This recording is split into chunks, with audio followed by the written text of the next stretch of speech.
একটা সংসারে হাজারটা সমস্যা থাকে।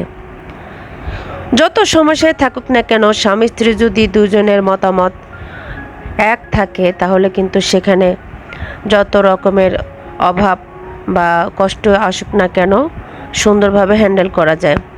আর যদি আপনার একমত আর আপনার হাজব্যান্ডের অন্যরকম মোডে থাকে তাহলে কিন্তু সেখানে সেই সংসারটা কখনো শেষ পর্যন্ত লাস্টিং করে না।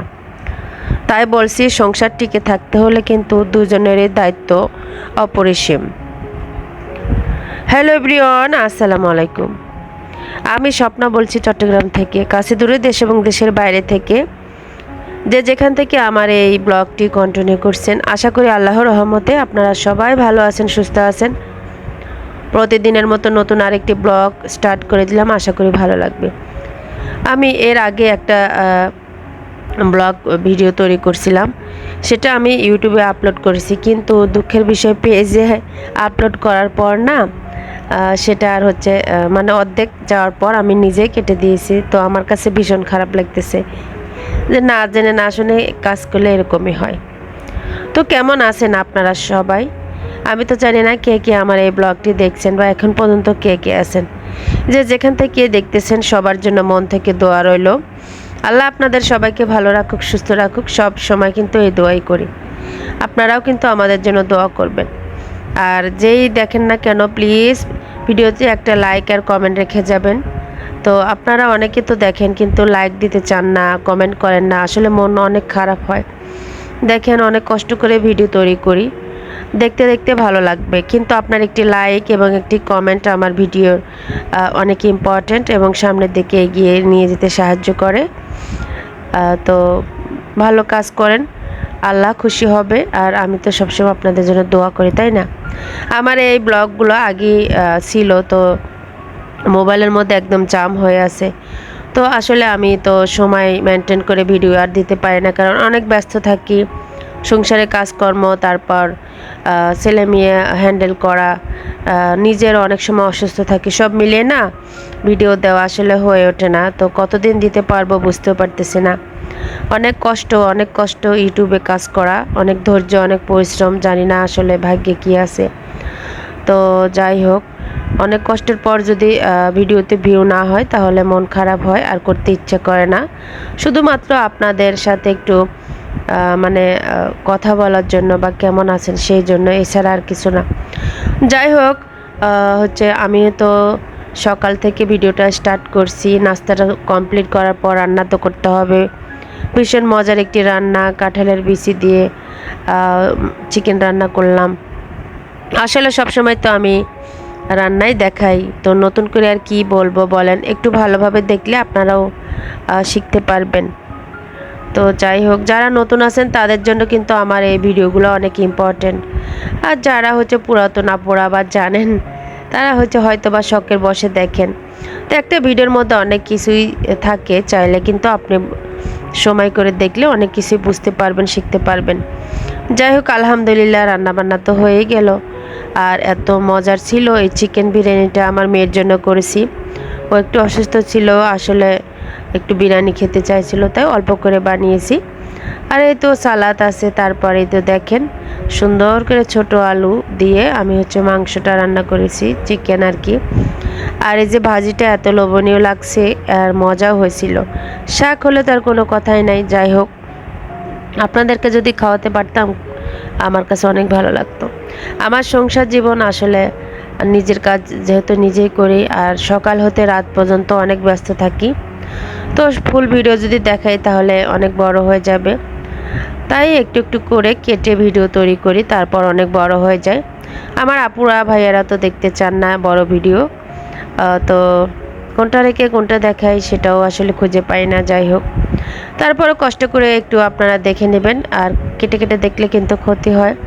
কিছু শপিং করেছিলাম, সেগুলো দেখিয়ে দিচ্ছি। আসলে এই জিনিসগুলো আমার আরও অনেক আগে থেকে নেওয়ার ইচ্ছা ছিল, যেমন তেলের ভাজা পোড়া জিনিসের জন্য। তারপরে যেখানে একটা মশলা বক্স নিয়েছি, এটা হচ্ছে কাটাকাটি করে পেঁয়াজ মরিচ রাখা যায়, বা আপনি যে কোনো কাজে ব্যবহার করতে পারেন। ডিপ ফ্রিজে হচ্ছে তরকারি কেটেও রাখা যায়।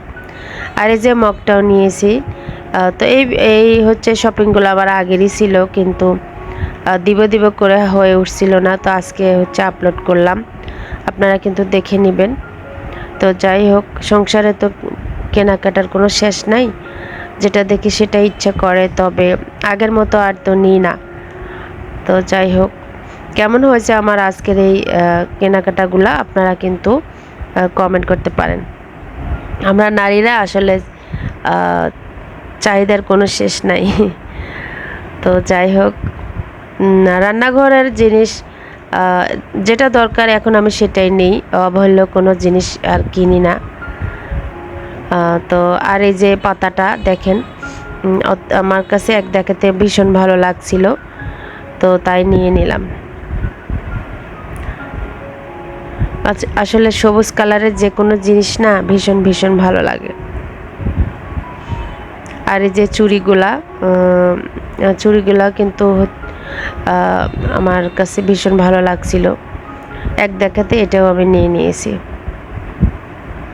কেমন লাগছে বলেন তো আমার আপুরা? আমার কাছে তো ভীষণ ভালো লাগছে, খুবই সুন্দর। যাই হোক, তো এটা হচ্ছে সুন্দর একটা হচ্ছে নাস্তা আর হেলদি খাবার, মানে লাল চালের ভাত আছে, তার টক দই আছে, বাদাম, তিল, তিসি সব কিছু আমি দিয়েছি, শুকনো মরিচ দিয়েছি, লবণ দিয়েছি। এখানে কিন্তু চিনি টিনি অ্যাড করা যাবে না। হচ্ছে এটা আমার হচ্ছে সকালের নাস্তা আর কি, ভীষণ মজা হয়। আর চাইলে কাঁচা পেঁয়াজ অ্যাড করতে পারেন, এটা অপশনাল। লেবু রস দিয়েছি আমি। আর এগুলো হচ্ছে সকালে ওদের জন্য আমি গরম ভাত রান্না করেছি, তো ভর্তা, ডিম ভাজি, একটু ছোলা আছে, মানে যার যেটা ভালো লাগে সেটাই খেয়ে নেবে। তো আমি তো সবসময় একটু ডায়েট করি, তাই সব কিছু খেতে পারি না। আর এই যে দেখেন কচু ছড়া, সুন্দর করে বেশি আনলে কি করবেন, সিদ্ধ করে ডিবে রাখতে পারেন। আমার কাছে তো ভীষণ ভালো লাগে, আমার আম্মু দিয়েছিল, তো আমি আর নষ্ট করি নাই, হালকা সিদ্ধ করেছি, বেশি না। তো এখন এই তো আমি ডিবে রেখে দিব। তো আপনারা চাইলে এভাবে রাখতে পারেন, একদম যখন বের করবেন মনে হবে যে বাজার থেকে এনেছেন। আর এটা হচ্ছে ঝালের পিঠা, হ্যাঁ, এই পিঠাটা মানে উট পিঠাও বলতে পারেন, অনেক মজার ছিল। আর একটু বিকেলে হাজব্যান্ড নাস্তা এনেছিল, এটা হচ্ছে আম দিয়ে আমার জন্য। তো যাই হোক, আজকের ভিডিওটি তত বড় করি নাই, তো আপনারা বিরক্ত হন তাই। আর এই যে দেখেন ভীম লিকুইডটা আমি কিভাবে প্রসেস করি। তো অনেকে আছেন যে আচ্ছা ভীমটা আমরা শুধু ইউজ করি, তো আমি কি করি, একটু পানি অ্যাড করে ব্যবহার করি, এতে করে কিন্তু অনেক টাকা বাঁচে, তাই না? তো আপনারা চাইলে আমার মতো করতে পারেন। আমি এক প্যাকেট দিয়ে কয়টা করে জানেন, আপনারা দেখতে থাকেন, খেয়েও হয়তো ভাববেন যে আসলে পরিষ্কার হয় কি না। বিশ্বাস করেন আমার আপুরা, খুব সুন্দরভাবে পরিষ্কার হয়, শুধু আপনারা মেজারমেন্টটা লক্ষ্য করবেন, মানে পরিমাণটা ঠিক রাখবেন। ভীমের আর পানি, মানে পানি বেশি দেওয়া যাবে না, লিকুইডটা যাতে একটু গাঢ় থাকে, কম হলে ফেনা হয় না, হ্যাঁ, এদিকে একটু লক্ষ্য রাখবেন। তো এটাও একটা দারুণ টিপস, যারা সেভ করতে চান এভাবে স্বামীর টাকা বাঁচাতে পারেন। তো এত কিছুর পরও আসলে স্বামীর মন পাওয়া যায় না, স্বামীরা মনে করে আমরা শুধু খাই আর ঘুম পারি আর কোনো কাজ করি না, কিন্তু আমরা যে কত কিছু বুদ্ধি খাটিয়ে কাজ করি, যারা লক্ষ্মী আপুরা আছে তারাই জানেন, তাই না আমার আপুরা? তো কবে যে এই বিষয়গুলো হাজব্যান্ডরা জানবে জানি না। তো অনেকে তো জানেন, অনেকে বুঝেন, তারপর হচ্ছে তার স্ত্রীদেরকে হচ্ছে অনেকে হেল্পও করে। তো সবাই তো আর সমান না। তো যাই হোক, কী আর করা, তো এগুলা জেনে বুঝিয়ে আমাদেরকে চলতে হবে, করার কিচ্ছু নাই। তো সংসারের জন্য যদি আপনি পরিশ্রম করেন বা যেটা করেন না কেন, এর জন্য আল্লাহ আপনাকে ভালোবাসবে, বা এর ফল কিন্তু অনেক মিষ্টি হবে।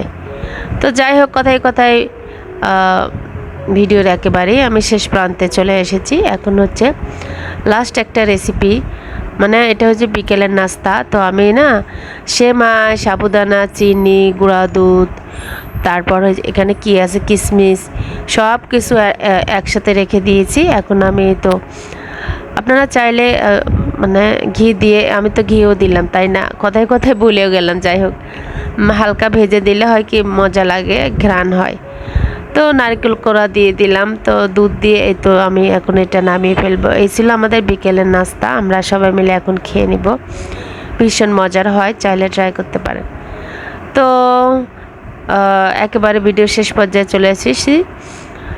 দেখা হবে, কথা হবে নতুন কোনো দিনে, নতুন কোনো গল্প কথা নিয়ে। আজকের মতো এখানেই বিদায় নিচ্ছি। সবাই ভালো থাকবেন, সুস্থ থাকবেন, আমার জন্য দোয়া করবেন। আল্লাহ হাফেজ। Thank you for watching.